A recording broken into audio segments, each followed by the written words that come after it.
Amazing, amazing. I think you'll agree. But here they are in person: Warwick Davis and Ricky Gervais. Hi. Yeah. Hi. Hi, boy. Wow. Hello. Oh. Hello. Hello, everyone. Great to see you. This is Nice, good. isn't it? Yeah, very nice. How did you get hold of that frog costume? Did you like order someone, like a minion, to get me a frog costume? That's when you're a director. Anything you say, it happens. Yeah. Once on extras, I was walking through the set when he did the thing with Daniel Radcliffe, and I said, "Oh, it'd be good if he sat on a toadstool." It was there the next day, reinforced toadstool. So you've got to be careful what you say. Yeah. So it will be done. And then I said, "We've got the costume now." Yeah, amazing. So it was free, wasn't it? So I thought we'd begin. We're discussing Life's Too Short. Oh yeah, sorry. Yes, of course we are. This project.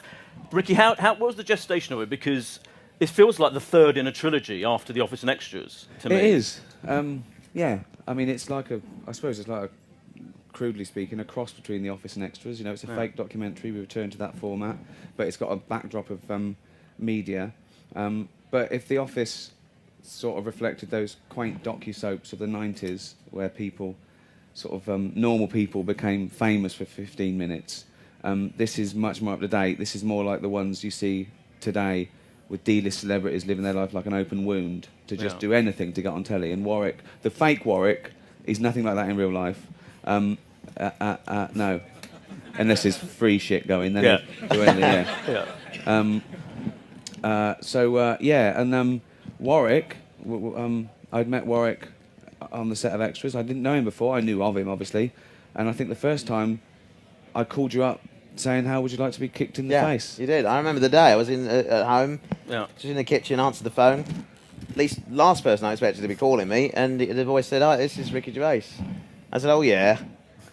And, I thought some friend of mine doing an impression, and then he started laughing, and there's only one person that laughs like that.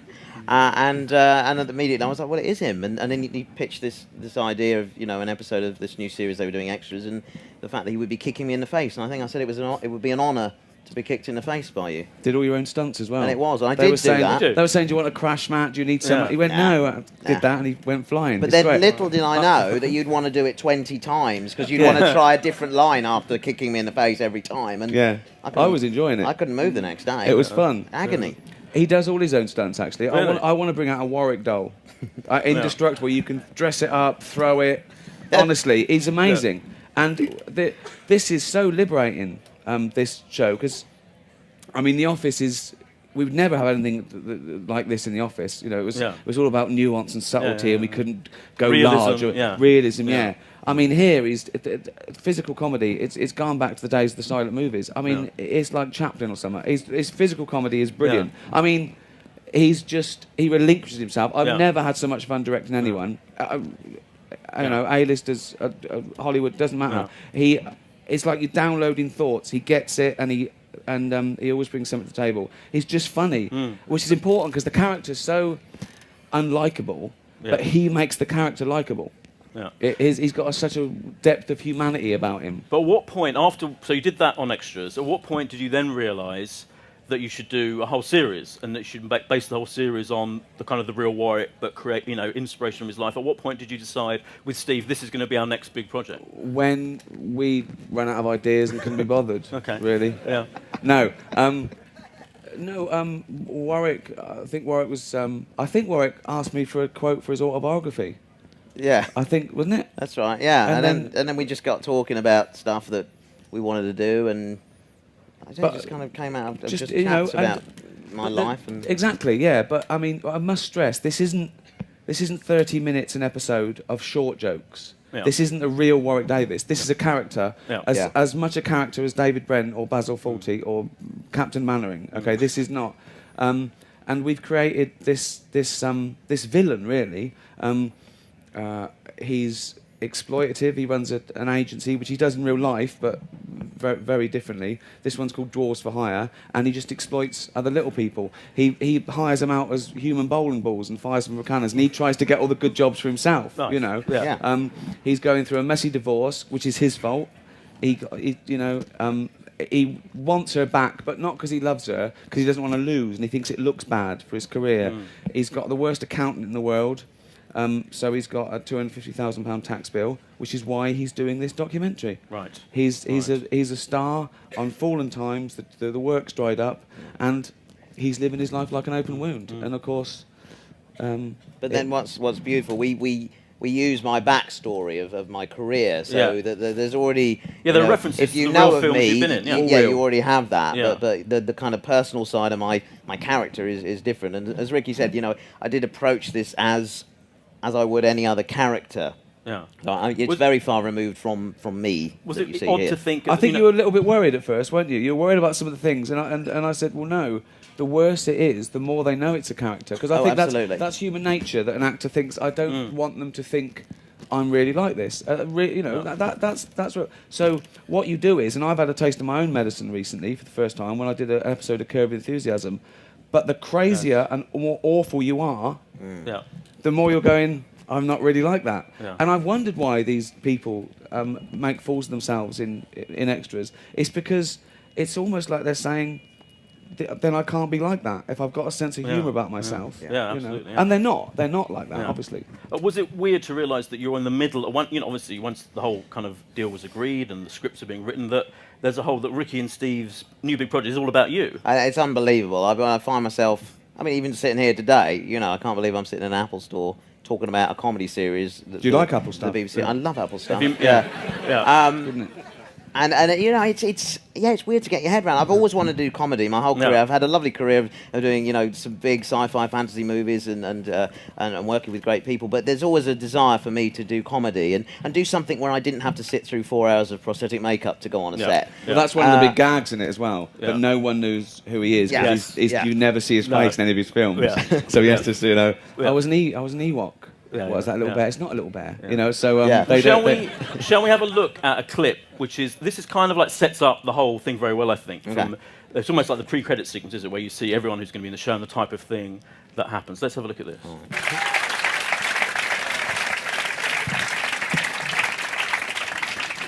So we saw there we saw there all the incredible people that are in it. We'll talk about in a minute. But first of all, you and Steve are in it playing yourselves. So how do you fit in to this whole? Well, we're there.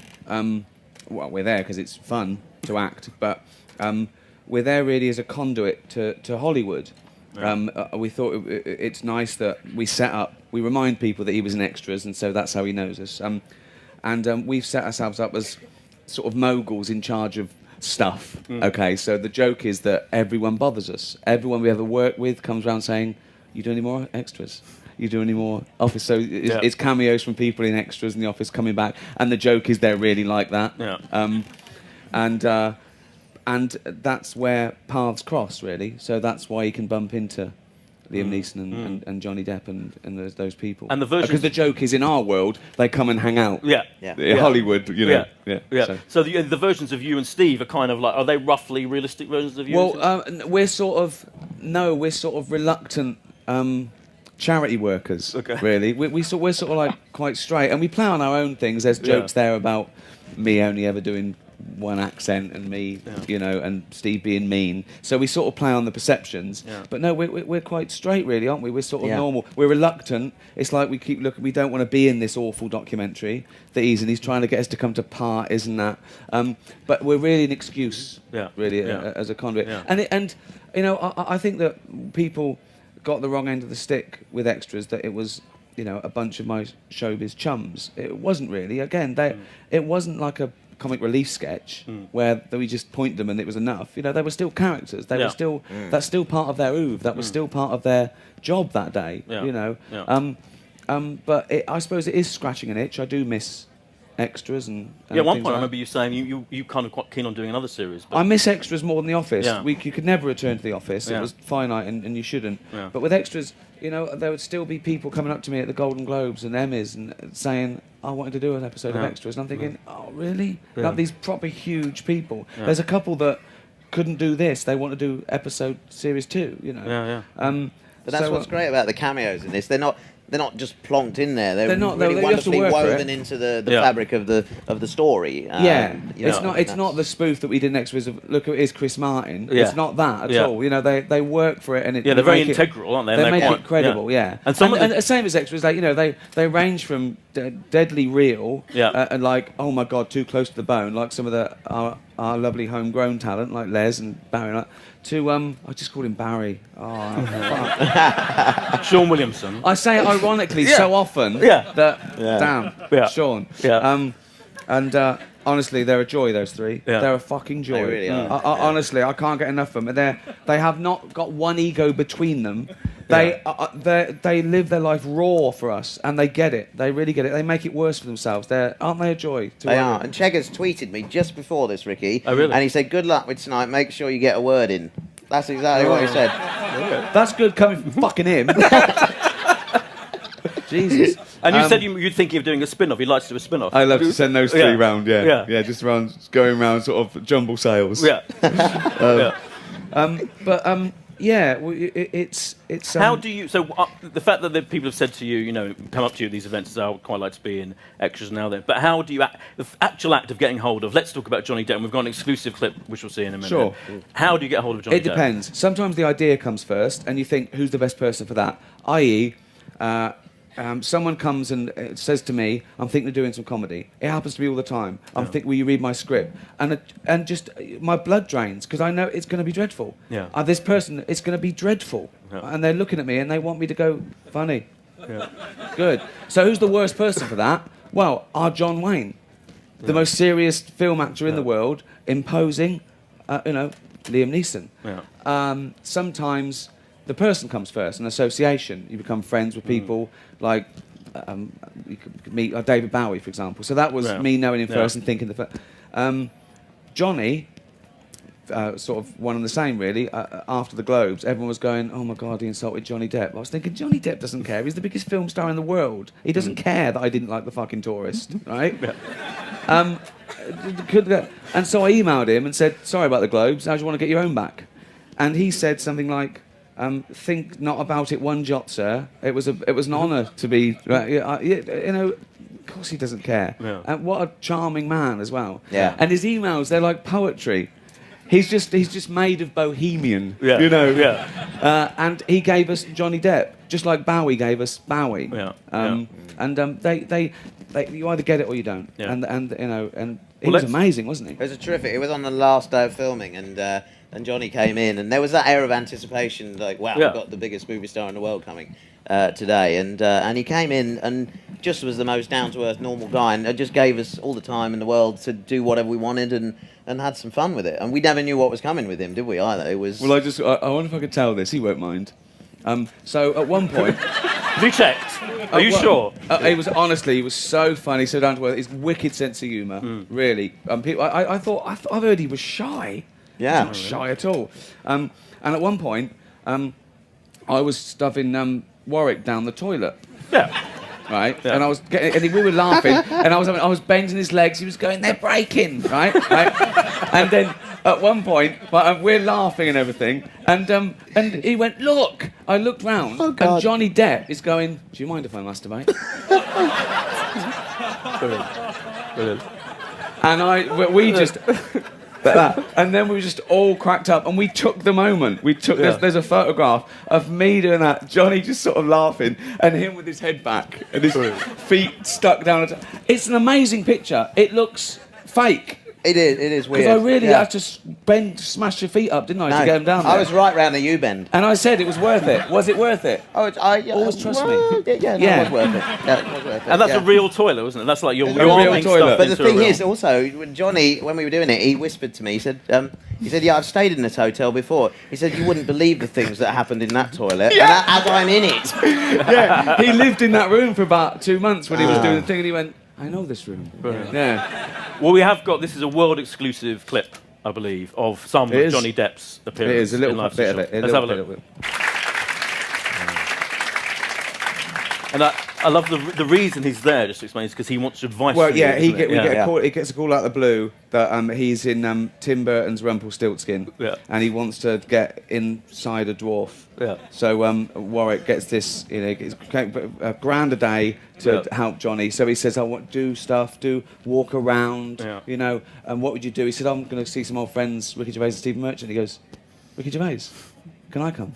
And then that's it. So how do you go about directing Johnny Depp in that particular situation? Do you let him Same improvise, or did you follow the script? Yeah, of course. Yeah, no, you do the script, you get it in the can, and then you let people go crazy, and you never know. I mean, I think Johnny improvised more than anyone else, I'd say, really? just because it was about being just crazy. Yeah. And we said at one point we wanted him to make Warwick dance with this penny whistle, and he made him dance for about 7 minutes, didn't he? It was ridiculous. And Warwick was really sweating. Yeah. At one point, because he was playing this sort of weird character. At one point, he came and sat next to Warwick, and he said, "I'm going to kiss you," like that. Yeah. And Warwick, it's ad lib. So Warwick goes like that, and he just heard me from the control room go, "If Johnny Depp wants to kiss you," and then everyone laughed, so it was all right. Yeah, it was a very tense moment there. No one had to go. You can't refuse the biggest movie star, can you? When he did he have a snort? Well, no, we didn't. He didn't know. Ricky stopped he helped it. back. That's what I'm there for. I'm not his minder. Yeah. You never knew what was going to happen with him in certain takes. But yeah, I river danced for about 7 minutes, didn't I? Amazing. And seeing it back, I didn't know I danced. Honestly, your little legs are amazing. And then he's kicking them really high. It looks like a marionette, doesn't it? It's really you are the weird. best physical comedian in Britain. I'll say that in front of you. Honestly, just some of the, visceral, funny shit. Yeah. Never mind the lines. Yeah. It's just great to watch. And Helena Bonham Carter mentioned in that clip is also in it as well. Is in an episode as well. But a total coincidence. Okay.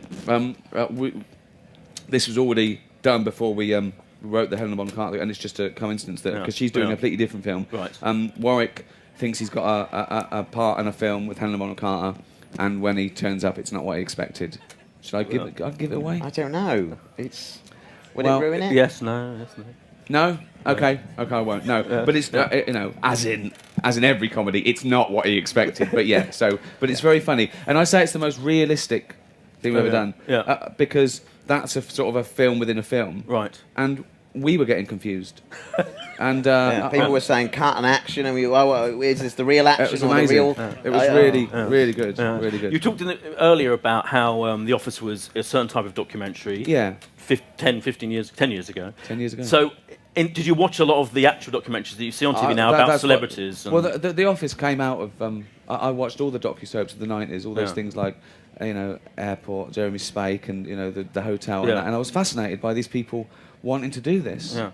And that was when it was okay. That was now it's insatiable. And of course, and I worked in an office for 8 years, but I think the two really worked. I think fusing that realism, that everyday realism that everyone knows, with that quest for fame, and that's why it was so important to remind people of the fake documentary aspect. Because without that, it's nothing. When you realise why David Brent is acting like that, because he wants to be famous, he wants to be discovered, his life's not turned out like he wanted, it suddenly all makes sense. Yeah. And the same as this. When you realise why he's doing this, who he is, and with this, it's even more tantalising in a way, because there's milestones of realism all the way. Yeah, he was in that. Yeah, he was in that. Yeah. But this feels like a mix, because it's kind of, on one level, it's beautifully filmed, like there's lovely shots, but on another level, it's kind of about, with all due respect, like a D-list celebrity, a bit like those things you get on the Kardashians and all those. Well, exactly. Again, documentaries now are a big business. Yeah. If you look at some of the Mark Burnett stuff,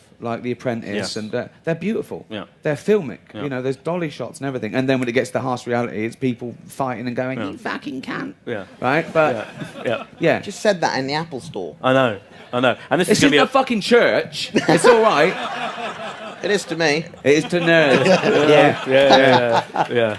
If you'd have been approached to do a documentary about your life, would you have done it? Would you have thought about it? No. I mean, I'm an actor, and the kind of, I nearly said what goes on behind my doors is nobody's, but that sounds as if something does dodgy goes on behind my doors. It doesn't. But No. I'm saying I wouldn't want to invite that in. And you see in the series the fact that Warwick in the show has a camera with him actually makes things worse. It makes him do things he wouldn't do, and things are there happening on camera that he doesn't want on camera. But it was quite liberating, and it's something I had to kind of, Ricky had to reinforce to me that, as an actor, I'm not used to being able to look straight at the camera and down the lens. But obviously, in the situations of documentary, you now and again would be conscious of that lens, and it's so fun when you do it. You can inform so much to the viewers just with a glance at the camera at a certain moment. It's another character. I mean, it's fun as an actor, but it ruins you as an actor because now I can't appear in anything where I'm not allowed to go. I can't do it. And if there's a cheesy line, I'm whacked. I want to go. Yeah. It's just it's so much fun. But it's good for the audience when it's a fake documentary, not when it's breaking the fourth wall. But when it's a fake documentary, it brings you in. So you feel, in the case of David Brent, you feel his angst, and it's a great liberator of overacting. You don't have to be big and talk funny. You just do a flick to the camera and they know you're lying or you're embarrassed. So I do love the fake documentary aspect because it opens more doors, and they've moved on. So it's not like you're rehashing it. They're different now. It's 10 years is a really long time in this postmodern world. TV's completely different. It's 50 years in any other. Absolutely, It's dog years. The Office was quite dramatic. You had a romantic element, incredibly moving kind of final and finale, and the extras also built up to a big emotional thing. How would you say the trajectory of this show is? Is it more comedic? Is it going to have a dramatic? If The Office is 50-50, sort of comedy, drama, nuance, pathos, extras, 70-30. This is 90-10. Yeah. But we couldn't resist a bit. There's some, he's a real person. And it's just nice to play those moments as well. Well, it suddenly brings it to life. Just like you can have a mate, right? You meet a mate, he's the funniest bloke. It's funny, but every time it's funny. But you don't become real friends till you've got a problem. Yeah. Do you know what I mean? And it's the same with a character. It doesn't become 3D until, I think with David Brent, it was when he begged for his job back. Yeah.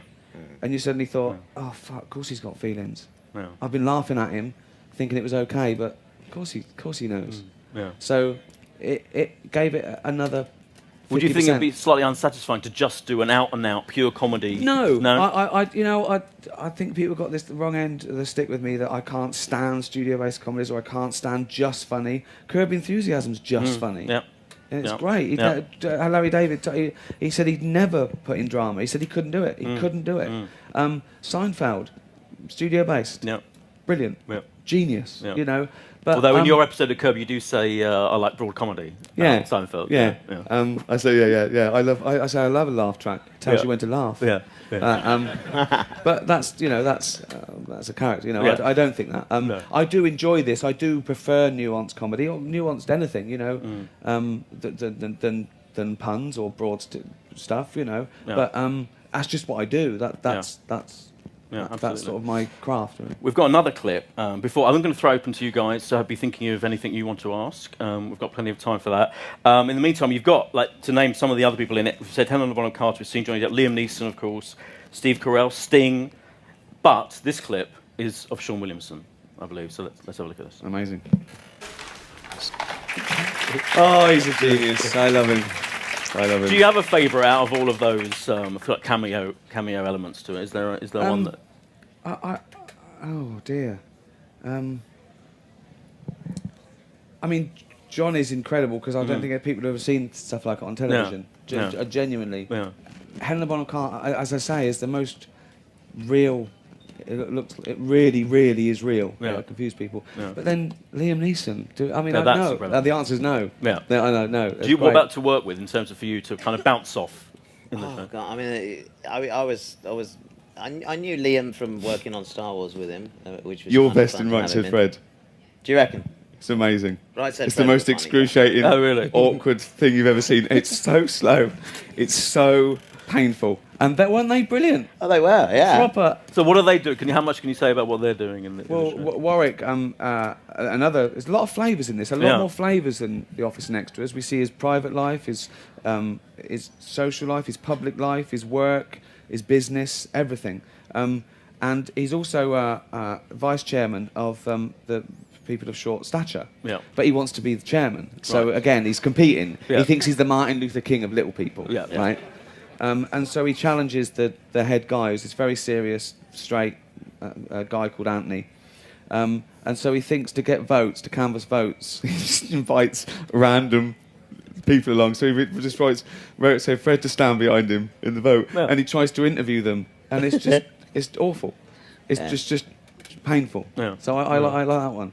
But everyone was great to have in, from Liam. Helena, I knew Helena. There were a lot of laughing between us during takes because she was so good, and there was a lot of laughing from me, I'm afraid, on that. Very unprofessional. That's because she was insulting you. Yeah, but she did it so seriously, funny, looking me in the eye, and she was insulting me, and it was very funny. But yeah, Johnny, I think for me, just the out and out oddness of the whole situation, and how he was, and just never knowing what to expect. Yeah, really from him. Yeah. But Cheggers as well, having Keith Chegger and Les Dennis. Yeah. Oh, I mean, can I say there's a moment in episode 7. Yeah. I think Keith Chegwin steals the whole series. Oh, really? Those are big words, but there's a bit where they're all talking about how they'd kill themselves, and when it's his turn, it's the most amazing thing I've ever heard him say. Well, and he had a lot to beat. He had a lot to beat from last time. Bonham Carter, Sting, no, Cheggers. Chegwin. Yeah, Chegwin. Yeah. I hope he tweets about that later. You should know. You should tell him. I will tell him that later. Yeah. As I say, be thinking of questions. We've got plenty of time. Would you like this to be like? Obviously, you did 2 series and the special of The Office, 2 series. Would you like to do another series? Would you like this to be a thing? That I think so. I think it'd be a shame to leave it here. Yeah. This has certainly got legs. Little ones. Little legs. Yeah. Little legs, yeah. You said it. Have you been to the toilet? Yeah, no, I'm fine, thanks. Why did you do that here? Because it confuses them. Yeah. Actually, I thought I'd feel more uncomfortable. They just laughed. No, I think it was an uncomfortable laugh, definitely. Was it? Oh, yeah. I'll take it. I think that I had an idea that we stopped The Office sort of at its peak and did the remake, and that went around the world. But it's not my baby, those remakes, you know, just the check. Yeah. But I was thinking we could go straight to the remake. So go straight to the American remake and go to a studio-based, like 22 episodes with Warwick in there. I can sit at home. Brilliant. Yeah. Perfect. Or you could get Peter Dinklage to do it, though, couldn't you? Oh well, thank you very much.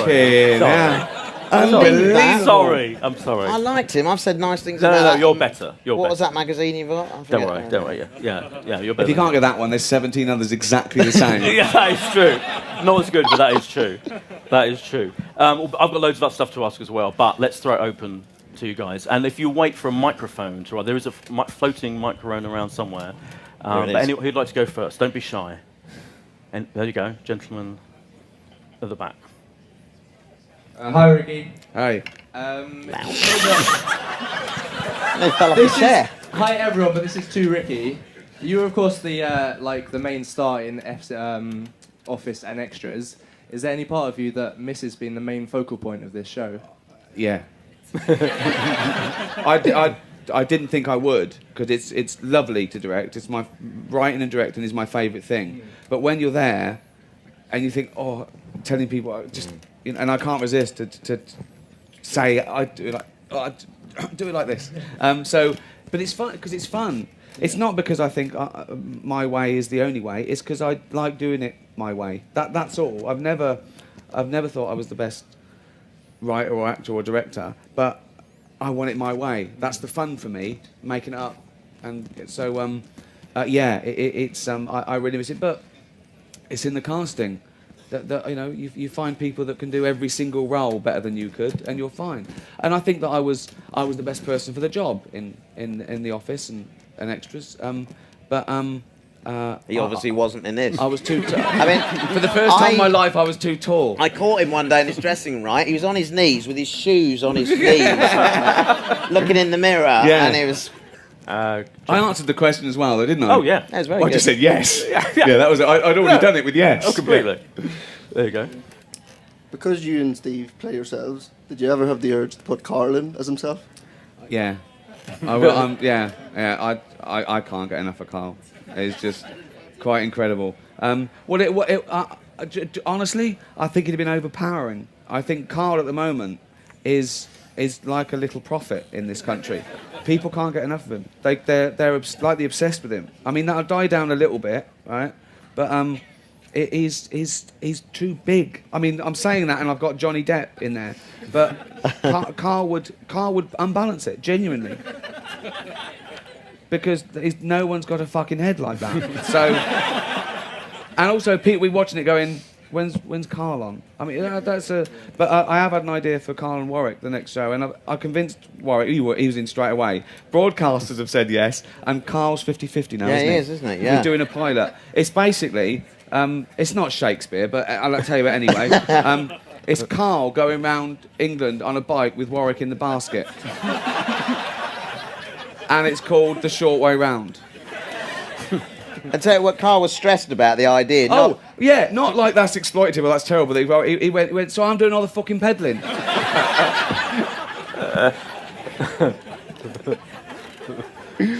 Oh, dear. Brilliant.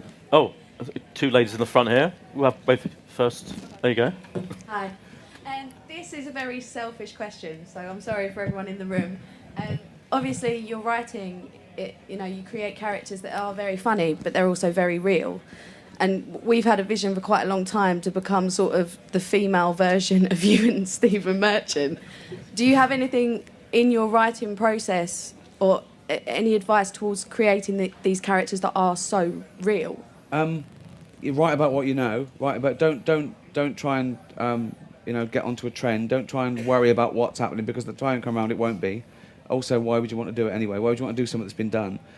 Find your particular blend. What you have. Find your sort of like strengths and gaps. That why you two, out of all the 6 billion people in the world, why are you two writing together? What do you love?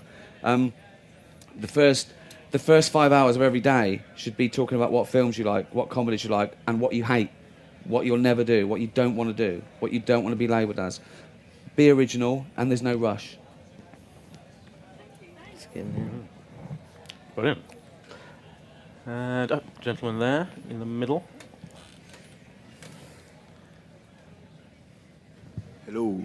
Hi. Okay, if you had Warwick, Stephen Merchant, and Carl Pilkington, you have to marry one. Oh, no. Okay.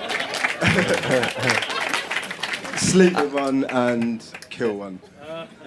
How did he get in here? I don't know. We thought we had a security check, but it didn't work. Yeah, I know what was happening. Yeah. I've got to think about it in my own head, though. Yeah. I'm not going to answer, but I'm going to. What were the options? Marry, kill, and snog. Yeah. Let's go there. Well, I don't want any. Well, of it. I'll tell you straight away. And Yeah. Because there's snog. anything to do with sex, Yeah. Steve's dead. Direct eye contact has been made for the whole thing. Forget it. He won't mind me saying that. No. Yeah. Marry. I'd have. I think you're marrying Carl, aren't you, really? I'd have thought. Not that I want to snog, to be honest. I like the extent to which you're thinking about this question. I think it's giving. Yeah, I'd have to. Yeah. Oh. Yeah, but marry. I mean, marry without anything else. It's just marry. I don't. I mean, because otherwise, that's like death by bunda. I mean, that's like that. It's just on paper. You don't have to do anything. I'm taking it very seriously. You've asked a question. I'm going to answer it. So this is a loveless marriage. Just mates. We're just mates. I'd marry Carl. That's easy. And I think I tell you what. I think I could snog you because. Oh, cheers, Rick. How'd I take that? I wouldn't want to. No. This is like, I'm assuming there's a gun to my head, as opposed we're doing this for a fucking laugh. This is willing. You have to. Yeah, You can't tell anyone. Oh, I have a gun to my head. You have to say I did it because I loved it.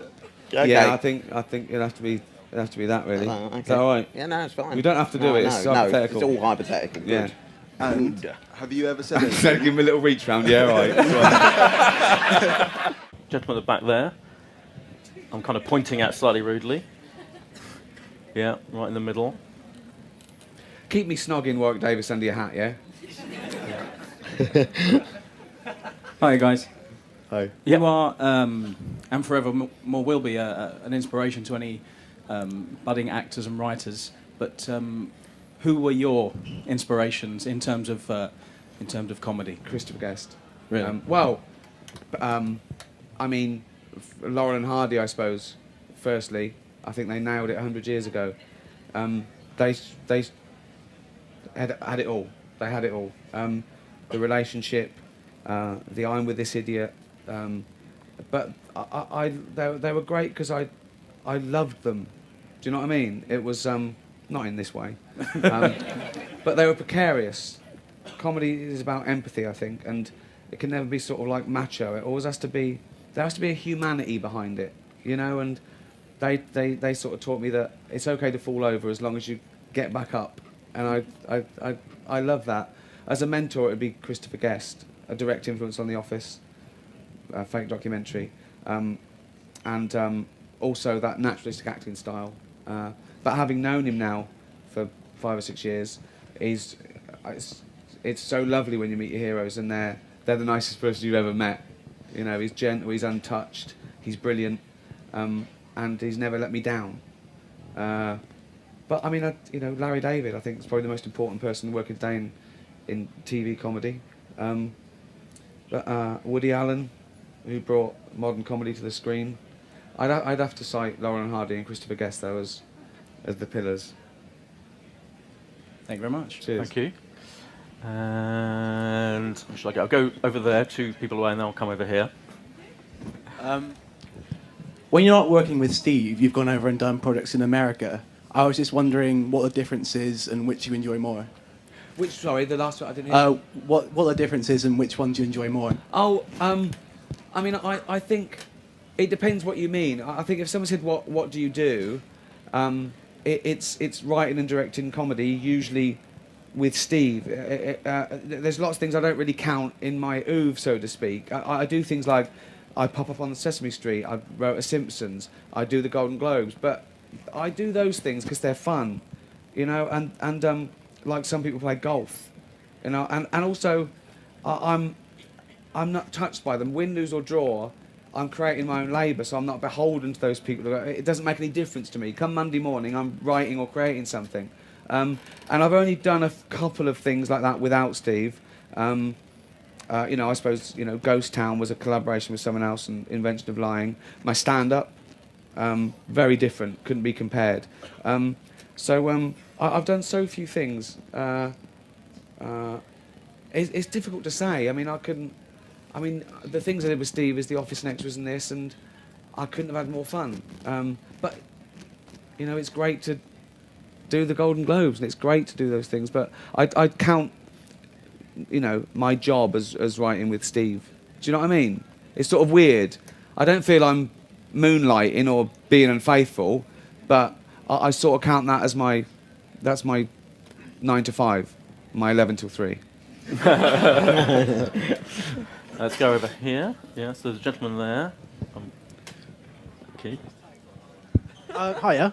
I was just wondering, in like The Office and Extras and then this, is there ever like a point where there's like some of the jokes get a bit more close to the knuckle and maybe you sort of think twice about, oh, should I really put this in? Yeah, like, of course. For example, like in Series 2 of The Office when there's the lady in the wheelchair and Gareth is talking about tests to see if she's really disabled. No, not at all. That's fine. Totally fine. Again, I'll tell you why. Because there's a big difference between the subject of a joke and the target of the joke. The subject of the joke was disability. The target of the joke was a man's ignorance, the stupidity of this moron who thought it was okay. That's what we're laughing at there. Just like when Brent went over to the black guy and said, oh, I love Sidney Poitier. The programme isn't racist. We're laughing at his middle-class angst and his discomfort with difference. He doesn't know. He wants to go into a room and go, I'm not racist. That's what we're laughing at. We're laughing at we get put in those situations all day. When David Brent leaves her on the stairs, there's people saying, oh, we left her on the stairs. Yeah, that is about someone who wants to align themselves with doing good, but when it gets too much, they go, oh, it's not a real fire alarm, forget it. Okay, so whenever you deal with a taboo subject, and there can only good can come of dealing with taboo subjects. You've got to be clear what you're doing. I'm not a comedian who thinks that comedy is my conscience taking a day off. My conscience never takes a day off, and I can justify everything I've done. And there are some times when I go, that could be misconstrued, but if it's gettable, live, I do stuff live. Okay, and if I think, oh, I hope so and so isn't in tonight, I shouldn't be doing the joke. I shouldn't be doing the joke. I've got to be able to do this to anyone and then look them in the eye and say why this joke is okay. The Golden Globes, I can justify every joke. I can justify everything I did. There was a thing where I joked about Sex and the City 2, the airbrush picture, and I say, we know how old you are, girls. I saw one of you in an episode of Bonanza, okay? Kim Cattrall said it was ageist. It wasn't ageist, it was totally the opposite. I was saying, why are you hiding it? What's up with being 50? Why are you pandering to Hollywood? Why do you want to look 22? You're not. You've got to look for what the real target is of a joke, and then you can justify it. Thank you. And there's a gentleman behind. We've got time for 2 more, so I want. Yep. Okay. Obviously, right now the main focus with you is Life's Too Short. But any time in the near future, do you see yourself and Warwick working on a film together? I'd love to. I'd love to do. Unlike The Office and Extras, which I thought was a bit pants doing a film version of it, you know. It's like doing On the Buses or something, you know. Biggest grossing film of 1971 in Britain, by the way. Wow. Beat James Bond. Wow. I think this is more filmic. This could be a film, because I think Warwick should go to Hollywood to try and make it. Oh, yeah. And I had a character myself that I was going to do about 10 years ago, one of those people that go to try and make it in America and they spend their money and have to come back. Yeah. But it'd be better. This would be much better this way. Because I'd love to see that. I'd love to do that. Yeah, something like that. We had an idea that Warwick goes and he sets his agency up and he starts trying to poach other small actors in America, and he gets a contract with Vern Troyer, and he has to get him to this thing, but Vern Troyer's off partying with Charlie Sheen and Warwick's chasing him, and he's got to try and get him to. So, I'd love to do a film with Warwick. As I say, I can't get enough, and I'm not just concerned with this. You know, this is done now, but you know, An Idiot Abroad is just as important to me. You know, that is a great show that I'm very proud of. But there's nothing quite like writing and directing and acting, and that's sort of reality. But I'd love to. Yeah, I would. Yeah. Okay. Thank you very finally, much. The gentleman there that I'm pointing. Yeah. Oh, there you go. Sorry, we've running out of time. Hi. Sorry, this is for Ricky as well. Ricky, you've always sort of said write what you know, and I think that your comedy, as a result, has always been very British. Do you think that your time sort of in the Hollywood bubble, and a lot of the talk today has been about Hollywood and America, do you think it's made a difference to the way that you've written or worked? No, it depends. It depends, doesn't it? I mean, I still think you've got I still think you remain an outsider as a comedian. You've got to be able to look at yourself in those, and it depends what you do with it. I mean, if I was sucking up to Hollywood and make it, do you know what I mean? There's a difference between, I think, being sort of Bob and Bing, which were great, but you know, with what I do, and I don't spend a lot of time in Hollywood, and I don't think the stuff I've done is particularly British. I mean, I think people were confused why The Office has 7 remakes in 90 countries. It's because on the face of it, it looks quintessentially English, but actually it's about universal subjects. It's about boy meets girl and a boss and making a difference. And everything I've done seems to be quite existential as well, and everyone identifies with that. Am I getting the best out of this? You know? I don't know if that answers your question, but no, I don't feel that Hollywood's changed me. I don't think I've changed at all. I mean, I'm richer, and that's it. You know, my circumstances have changed, but I think it happened to me. I was 37, 38. My values haven't changed. My friends haven't changed. So I don't think I will, really. Thank you. Cheers. Thank you. Well, unfortunately, we have run out of time, so I'd just like to thank you all for coming. Thank you very much. Life's Too Short, 10th of November, BBC 2. And I'd just like to thank Warwick Davis and Ricky Gervais. Thank you.